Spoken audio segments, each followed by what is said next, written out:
Cultura, 23 anos iluminando o seu dia a dia.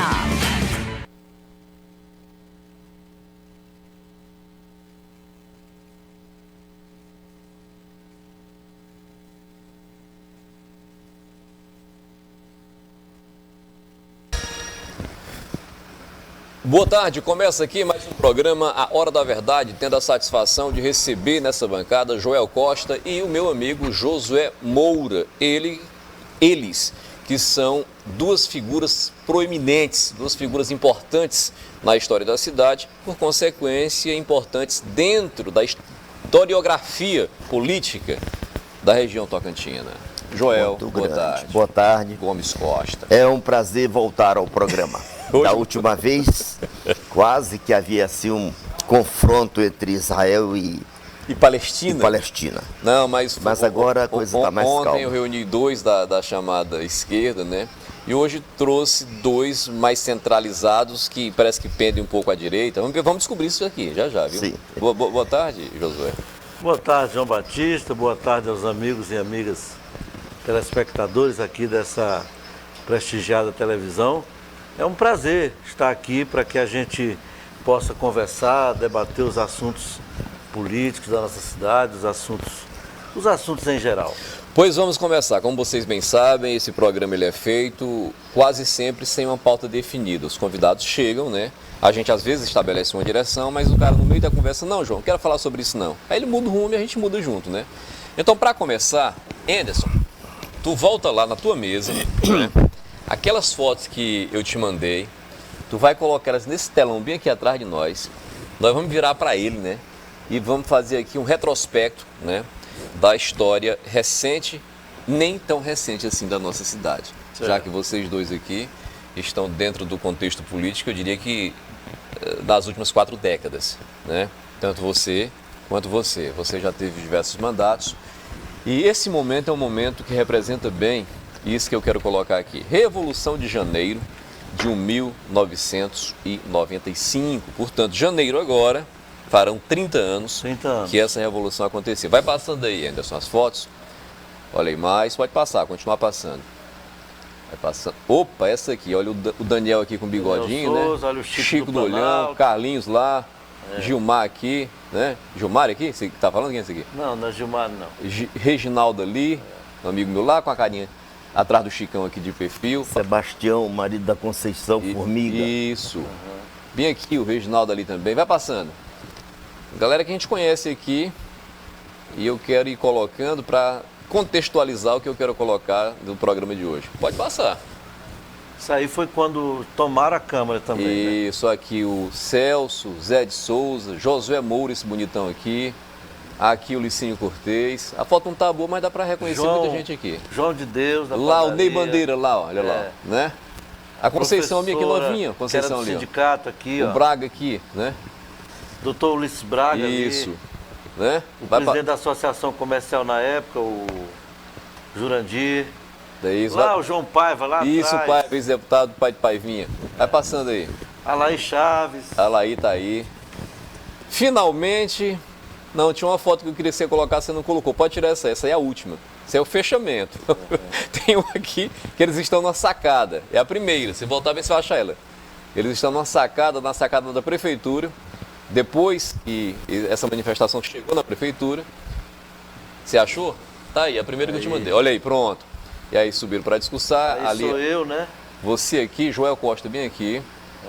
Agostinho Noleto, Pedro Ambrósio. Ali de perfil parece uma Nossa Cecília, não está aparecendo aqui? Não é, mas não é não. É um empresário, né? Eu esqueci o nome dele também. Pois muito bem. Agora você coloca aquela que você colocou do Wildon. Isso, exatamente isso que eu quero colocar. Aí é... Esse ponto que eu quero chegar. Tá aí. Vocês... O Wildon sendo nomeado interventor. Isso, muito bem. É aí que eu quero chegar para a gente começar a falar sobre os últimos 30 anos de Imperatriz, até esse momento, essa nossa conversa aqui na televisão, nesse programa especificamente. Muito bem. Revolução de Janeiro. Se deu, vocês evidentemente que lembram, eu pego para você, evidentemente que lembram, em função dos desmandos que ocorriam na administração do Salvador Rodrigues, lixo pela rua, atraso. Deixa eu colocar aqui para você, Jorge. Dá para colocar? Dá, A gente vai ajeitando ao Na vivo. verdade, ali, todos os serviços públicos da cidade estavam parados. Né? O lixo não estava sendo recolhido. Alô? E, Deu certo aí, deu certo. né? Nada estava funcionando. O funcionalismo estava sem receber. Não é? Aí nesse estado de caos, as principais lideranças políticas, independente de partido, de cor partidária, se juntaram, motivaram a população de Imperatriz, foram para as ruas, conseguiram o objetivo de fazer com que Salvador se afastasse da prefeitura. Primeiro ponto que era o mais importante. Depois, a prefeitura foi colocada nos braços do Hildon Marques de Souza, na época ia fazer 50 anos de idade, e quando ele assumiu como interventor, ele criou as condições para, na sequência, participar de uma campanha e virar prefeito de Imperatriz. Verdade. Pergunta que eu faço inicialmente para vocês valeu a pena? Vamos aqui. Eu acho que valeu naquele momento, inclusive. E agora, quando você faz a reflexão da história toda? Eu acho que valeu a pena, sim. Naquele momento, ali, a cidade estava um caos, né? E precisava de alguém que... vários nomes ali entre nós foram ventilados. Jurivê de Macedo, Agostinho Noleto, o próprio Elai Chaves, enfim, vários nomes. Mas a governadora naquela época, e a gente até era oposição a ela, né? Ela foi sábia, porque ela foi pegar alguém lá de fora que não estava participando daquele momento. Pois é, né? é por isso que eu te fiz essa pergunta. Ele estava em Curitiba, inclusive, a negócios, né? A loja dele foi uma das únicas que não fecharam durante a caminhada nossa pela Getúlio Vargas. Ela não fechou. Então ele estava totalmente alheio. E naquele momento, o Hildo foi essencial, ele jogou aí a parte dele empresarial, organizou o município, as finanças, pagou, ficou com aquela marca de pagar em dias, que era uma coisa que já estava muito sendo usual, não se pagava. E que foi importante para a campanha salário. seguinte, onde ele foi prefeito. Sim. Aí só que o seguinte, depois, na de prefeito, aí eu, na minha visão, já degringolou um pouco. Mas- Na verdade, Mas na interventoria não, foi uma coisa que ele até chamou a cidade para Mas a conversar. cidade estava no caos, né? Caos absoluto. na verdade a cidade vinha de uma herança muito ruim. Não é? Nós tivemos Davi Alves Silva, que foi uma administração caótica, não é? E chegamos ao Renato Moreira e fomos para o fundo do poço. Então a cidade não suportava mais. Entra o Salvador Rodrigues, com uma série de coisas, inclusive uma acusação de que teria participado do ato ou do projeto de execução. de execução do prefeito. Então a cidade estava realmente no fundo do poço.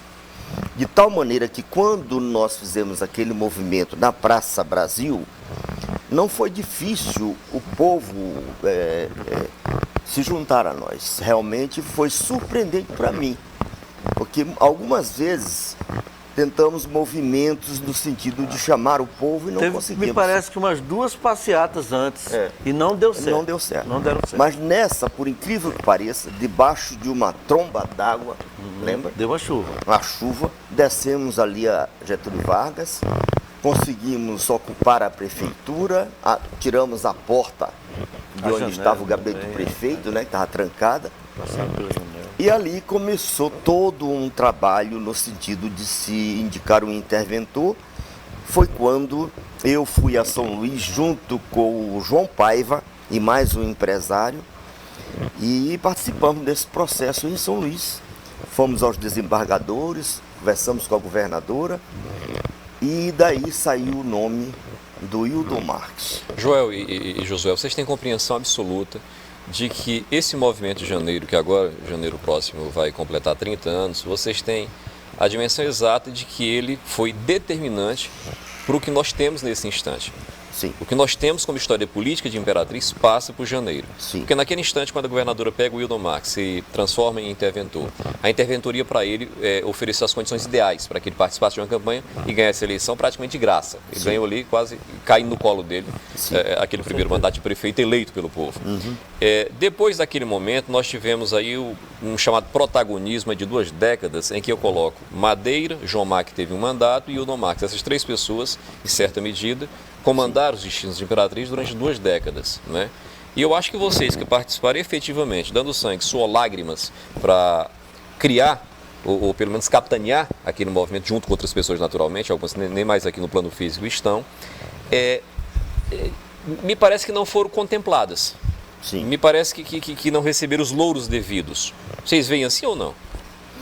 Na verdade, até a história que é contada daquele movimento, talvez tu concorde, as pessoas que estavam atuando diretamente não apareceram. Não apareceram, nem o nome delas. A coisa foi contada de uma forma um tanto quanto distorcida. E o processo de lá para cá nos trouxe para a dinâmica política 2 nomes, porque o Jomar veio, mas ao mesmo tempo ele se exilou, né? Por causa do mandato muito difícil que ele teve. E nós ficamos no binômio Wildon Marques e Madeira. O Wildon foi 10 anos, Madeira 8, então tem aí 18 anos. Mas coloque na conta os 4 do Jomar. Sim, Que foi pós o evento. Eu diria até que foi uma construção de longos anos de manifestação de oposição, sim. Uma oposição mais, digamos, radical, e que culminou naquela... Na briga deles dois que ele avançou Não, culminou pela lateral. lá na Assembleia Legislativa de Jomar ter sido escolhido, ele, deputado estadual, Relator, né? como relator daquela CPI do crime organizado. Sim. Aquilo alavancou ele. De tal maneira que quando veio a campanha, ele... A briga de Madeira e Wildon? E o uso político da morte de Ezi Júnior foi usado excessivamente? Ali tanto o Jomar quanto o Madeira, não digo eles, mas os grupos, né? Se aproveitaram um pouco daquele momento. Se engalfinharam, né? E o Jomar passou pela lateral o seguinte, e foi embora. Olha, durante a campanha em que o Jomar ganhou, inclusive eu e o Nilson Takashi éramos quem fazíamos o horário eleitoral do Madeira. E o Madeira, de forma muito radical em cima do Wildon, chegou a caçar a candidatura do Wildon. Isso criou uma certa...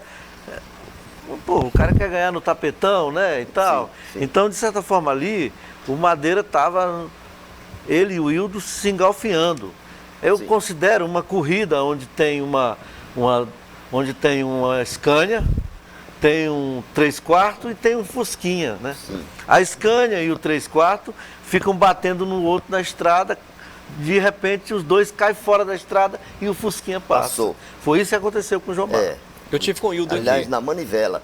O carro do Jomar eu tive com o Wildon aqui, eu entrevistei aqui nesse estúdio, sentado ali na frente, e nós falamos sobre esse momento, dessa campanha específica que nós colocamos aqui. Ele dizia o seguinte, que ele não...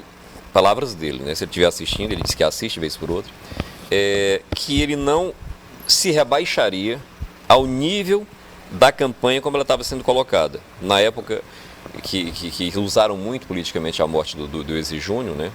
Filho de um grande empresário de Imperatriz, é algo que até hoje machuca a cidade, né? Isso é inegável. E ele disse, não vou baixar, não vou me misturar com isso. E segundo ele, por ter jogado assim, isto, em certa medida, o atrapalhou eleitoralmente falando naquele momento. Essa é a percepção do Wildon, quando ele fala sobre isso. Não falei com Madeira sobre isso, mas ele diz isso, e eu precisava colocar aqui para vocês. Muito bem, estamos agora em 2024, indo para 25, e o Assis tem 8 anos de mandato. O Assis, aí eu estou dizendo, é o João Batista, responsabilidade do João, que vai começar a dizer aqui. Eu acho que é um ponto fora da curva na história política de Imperatriz. Por quê? Se eu olho para o Josué, eu vejo Josué como imperatrizense, mesmo que ele não seja. Eu olho para o Joel, eu vejo ele como imperatrizense, mesmo que ele não seja. Por quê? Porque estamos aqui há décadas. João Batista, ele menino está aqui. Eu tenho mais de 40 anos de Imperatriz. Então essas pessoas, Madeira, Hildo, enfim, o próprio Hildo que nasceu aqui, enfim. Quando você olha para essas pessoas, você se identifica com elas porque elas estão na mesma tribo, no mesmo universo social aqui. O Assis não, o Assis é um ponto fora da curva, é alguém que vem de fora, vira delegado, chega como delegado regional Imperatriz, é um mero estranho naquele instante. O bolsonarismo começa a ascender nas redes sociais, eleitoralmente, e muitos delegados, capitães, pessoas ligadas às forças policiais do país inteiro, juiz, promotor, né, ganham cargos eleitorais dentro daquele movimento. E eu acho que o Assis aproveitou aquela onda, virou prefeito naquele instante. No segundo mandato, por não ter segundo turno, por ele ter tido a capacidade, a inteligência de juntar em torno dele pessoas competentes, pessoas que conhecem o universo político, pessoas que sabem como fazer campanha, ele fez isso. e isto deu a ele a vitória. Se tivesse segundo turno, ele não ganharia de ninguém, mas ele ganhou. Então, o Assis está fechando 8 anos de governo. E aí, eu pergunto para vocês, não sei quais os dedinhos que vocês têm para falar sobre isso, mas eu preciso perguntar. O mandato do Assis foi um mandato que atendeu em 50% às expectativas das pessoas? Coloquei 50, metade. Eu entendo que sim. Eu acho que sim. Porque nós só Mais de vamos 50, fazer menos? Menos. Menos? Eu acho 50 seria o limite. Uhum. Por quê? Porque nós só vamos fazer uma avaliação bem feita do governo do Assis comparativamente. Precisa de distanciamento temporal. Agora vem um substituto. Nós vamos saber daqui a 4 anos dar uma avaliação mais apurada. Por que eu digo 50%? Porque houve ações positivas do governo Assis. A gente não pode negar isso. Como hoje ele está altamente desgastado, nós não vamos chutar quem aparentemente, nesse momento, não pode nem reagir. O Assis teve um erro gravíssimo. Foi permitir que a figura do prefeito caísse na vala comum. Isso aí em política não pode.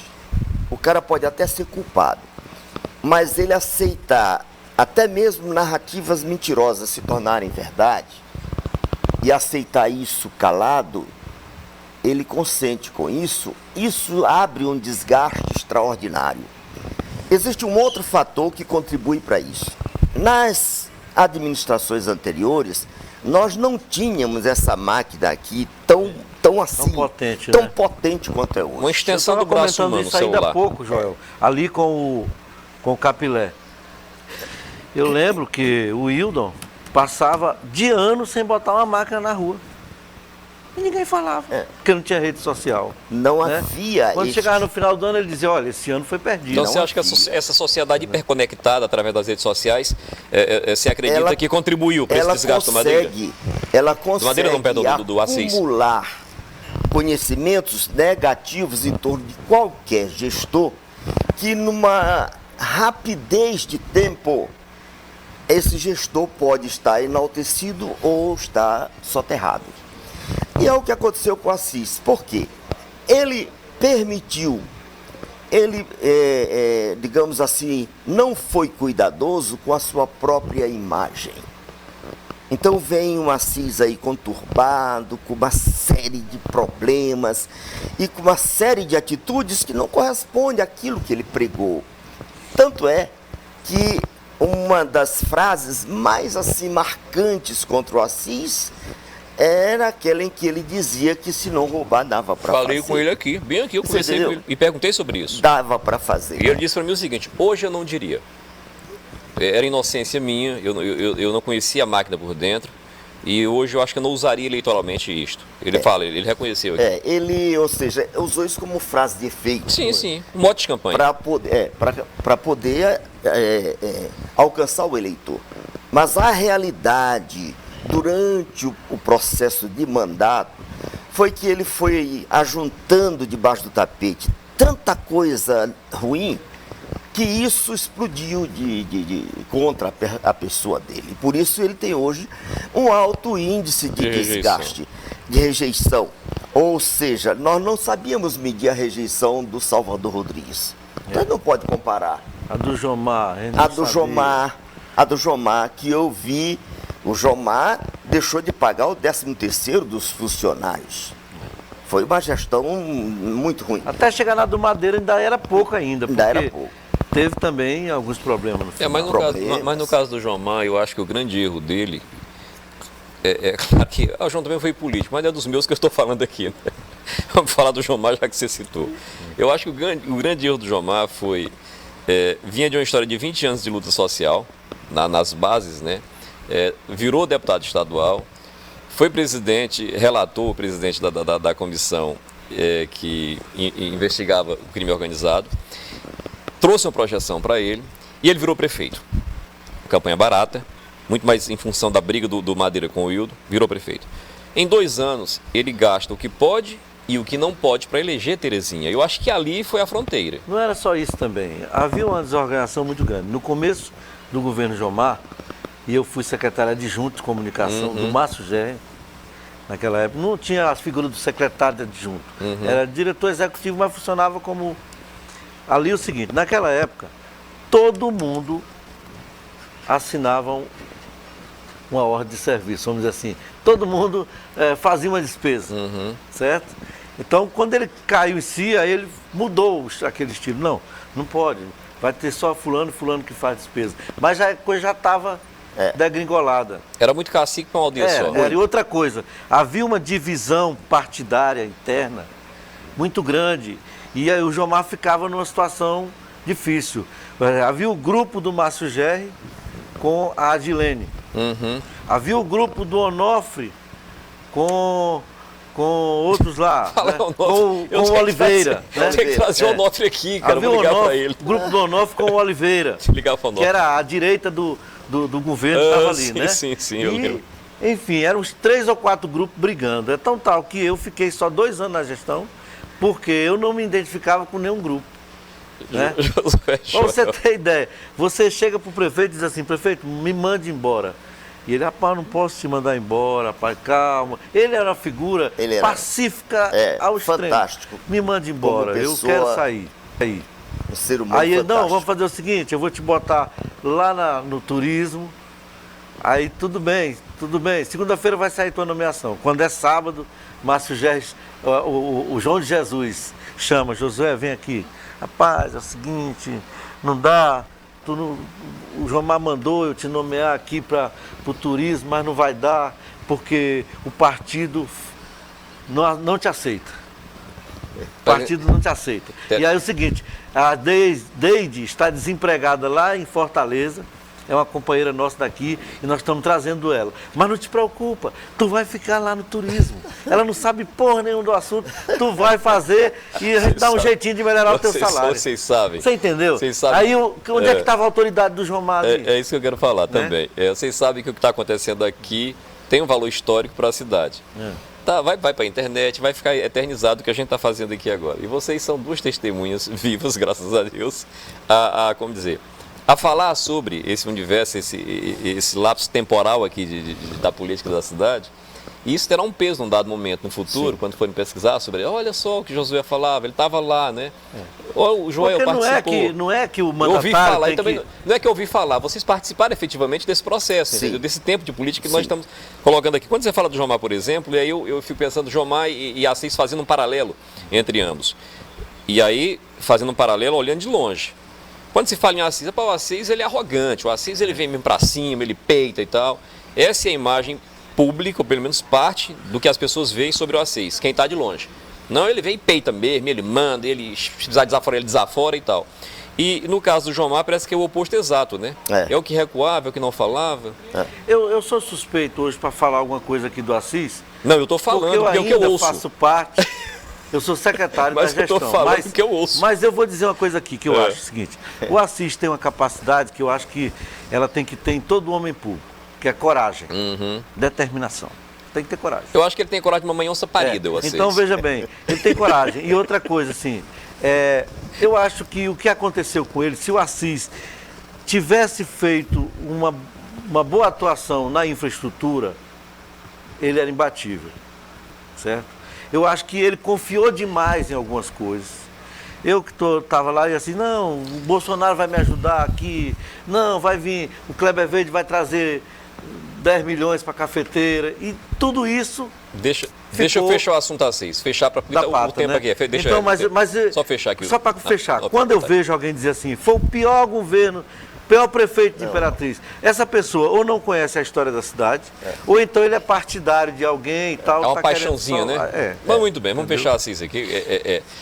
Assis, com todo o desgaste que tem, com toda a rejeição que tem desse instante, dessa nossa conversa aqui, é um cara extremamente habilidoso. Ninguém consegue ser prefeito de Imperatriz 2 mandatos consecutivos se a habilidade não tiver. Eleger a mulher, mesmo desgastado, se a habilidade não tiver. Então, o momento dele não é bom, não está em lua de mel com o eleitorado, mas penso eu que daqui 2 ou 4 ou 6 anos ele possa ter outra imagem diante do público. Se tiver condições financeiras de botar uma campanha na rua, eu acho que é um candidato viável, que pode ganhar uma eleição para estadual, mesmo para federal. É o meu ponto de vista sobre ele agora. Agora está bem? Não está. Mas fechando aqui o Assis. Vocês sabem que o programa é só meia hora, né? Só meia hora. Lamentável. Eu também lamento. Quando chega nesse momento eu fico meio triste, porque eu queria explorar mais, queria falar mais, né? Você fica com aquela coisa na garganta entalada. Eu queria colocar mais coisas para fora, mas nós vamos aumentar esse espaço aqui. Vamos falar aqui de Souza Empreendimentos. Não é isso, meu grande querido Anderson? Pode ser? Souza Empreendimentos, a mais completa para você que quer fazer um investimento. Chácara, terreno, até mesmo fazenda é com Souza Empreendimentos, onde você faz um negócio seguro, com garantia de que vai dar certo, inclusive pode parcelar a partir de agora. Souza Empreendimentos. Temos chácaras com águas correntes nos estados do Tocantins e Maranhão. Temos chácaras prontas, toda estruturada. Temos chácaras com água, temos chácaras sem água. Faça seu orçamento com a gente. Negociamos em suaves parcelas. Negociamos também em veículos e imóveis. Chácaras e lotes em Imperatriz e região com preços especiais. 99991693651 e 99991099595. Aproveitar, mandar um alô super especial pro Valdir da de Paula, que todo dia acompanha o programa. Valdir, obrigado, meu irmão, pelo carinho, pela atenção e pelas sugestões que você dá para que a gente possa melhorar. Lembrando de o cruzeiro, rapaz, tem um cruzeiro que eu queria que você levasse a sua amada esposa, se amar tanto. Você já foi no cruzeiro, Joel? Não. Pô, Joel, é uma experiência de vida, né? cara. Você fez? 3. Que Ou foi bom. 4 já. Ou um negócio bom danado, rapaz. Senta no bichão daquele, parece uma cidade andando, 5.000 pessoas lá dentro, mais 2 pessoas para te servir. Tudo assim do bom e do melhor, sabe? Pai, eu só não vou para um negócio desse porque para mim eu tenho que levar 4 meninos. Aí eu não me afasto dos meus meninos hoje em dia, pequeno, porque eu não tive tempo de olhar os que ficaram antes. Aí para mim só eu e a mulher não dá. Agora o Josué, ele tem características que são, como dizer, marcantes na geração de Manuel Cecílio, Roberto Chaves, Marcelo Rodrigues que está lá em Ribamar Fiquene, Chico do Rádio, dono aqui da televisão, Quando Farias.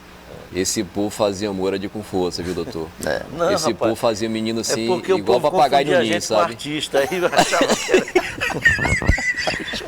Eu acho que tu é um dos poucos, Joel, daquela época que foi controladinho, sabe? Não, controlado e tal. Ele aqui... Rapaz, meu amigo. Ele era um jumento cabano o nome desse aí. Tá no ar isso aí, cara? Tá claro que tá no ar. Para com isso. É óbvio que tá no ar.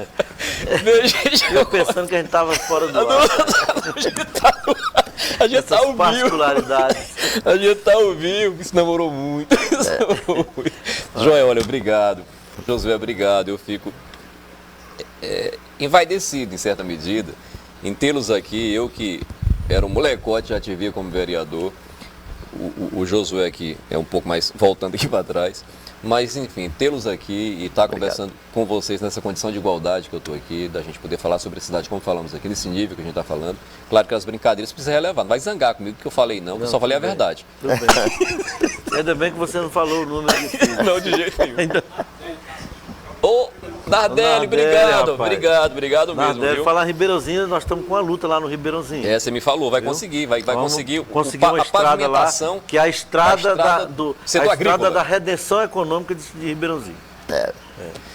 Bem, gente, vamos colocar aqui o cruzeiro. Coloca o cruzeiro aí, pra gente poder voltar e ir embora, tá em cima. Vamos lá? É com a Denitur. A Denitur te convida a fazer uma viagem internacional a bordo de um dos maiores e mais modernos navios da MSC Cruzeiros. O MSC Ciavil. A bordo desse fantástico navio você conhecerá Montevidéu no Uruguai, Buenos Aires na Argentina, além de aportar em Camboriú no estado de Santa Catarina e também na cidade de Santos em São Paulo, de onde partirá nosso navio. Neste cruzeiro já está incluso 6 refeições diárias, além de desfrutar de toda a infraestrutura de lazer e entretenimento que o navio possui. E por falar em diversão e entretenimento no navio MSC Ciavil, você tem teatro para mais de 900 pessoas sentadas, academia de última geração para os amantes do esporte, 2 pistas de boliche oficial, cassino, 11 restaurantes distribuídos ao longo dos seus 20 andares, uma passarela de chão de vidro a 40 metros de altura, 16 bares e lounges, várias lojas de grifes internacionais, spa, 4 piscinas sendo uma com teto retrátil, parque aquático, tirolesa, 5 Clube Kids com entretenimento especial para os pequenos e o MSC Yacht Club, um espaço mais privativo e com serviços exclusivos. A viagem acontecerá no dia 27 de março a 3 de abril de 2025. Venha fazer essa viagem internacional com a Denitour. Vou te dizer bem aqui, quando você vê um comercial desse, a vontade que tem é de embarcar amanhã, viu? Olha, eu queria hoje, até prometi para colocaria, mas não dá tempo, o programa aqui é muito corrido, mas eu vou colocar essa semana ainda, eu prometi que colocaria. O Madeira fez uma homenagem ao pai dele, Luiz Aleixo, vai completar 100 anos agora. Inclusive, eu acho que ali em Buritirana nunca se teve um evento tão grandioso, com a presença de tantas pessoas relevantes da política, do mundo empresarial, do tanque, não foi isso? Mas não é Buritirana tanque? É. Então, a Câmara, eu sei que foi no tanque, a Capilé me corrigindo, mas valeu. Não, mas fez bem você ter falado para eu poder falar tanque. Isso. Isso. E aí a Câmara deu um título de cidadão de Buritirana para o pai dele, né, Luiz Aleixo, quase 100 anos, o Madeira já está com 70 e pouco, caminhando para 80, né? E aí, rapaz, você vê que num momento como esse, em que você precisa criar uma pauta identitária, que é etarismo, né, para fazer com que as pessoas se conscientizem do óbvio. Vamos respeitar os velhos, vamos respeitar a história dessas pessoas, vamos dar não só a condição financeira, mas o afeto verdadeiro. E o Madeira fez isso pro pai dele, cara, eu achei tão bacana aquilo, sabe? E a gente tem um vídeo pronto, não vai dar hoje porque o tempo tá estourado, mas eu vou colocar no ar essa semana ainda, viu, Anderson e pastor? Estão lá já meio que mandando nós embora, mas eu vou colocar.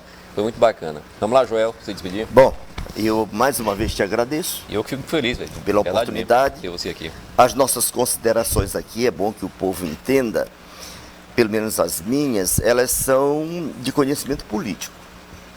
Não são tendenciosas, nem por interesses. É conhecimento político, a verdade dos fatos. E esse programa precisa aumentar para que a gente possa se aprofundar ainda mais em outros temas importantes para a cidade. Mas de já eu quero te parabenizar pelo programa e mais uma vez pelo convite e agradecer a oportunidade de falar com o povo de Imperatriz. Obrigado pelo convite, dizer que um programa como esse é importante e ele, para mim, eu que já fiz programa assim também, ele vem em boa hora, que a cidade está sem esse tipo Precisa de um espaço desse, né, cara, para discutir a cidade.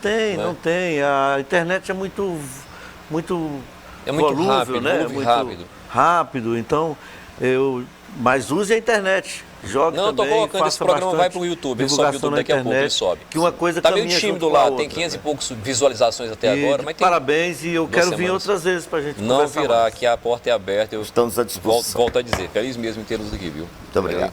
Alô, Joazão. Muito obrigado. Sou seu fã e você sabe disso. Faz tempo que eu digo isso. Obrigado. Bem, gente, Denilson, eu sei que você está vendo aí. Acabou de mandar um alô para nós aqui. Gente, obrigado. A gente volta amanhã, se Deus quiser.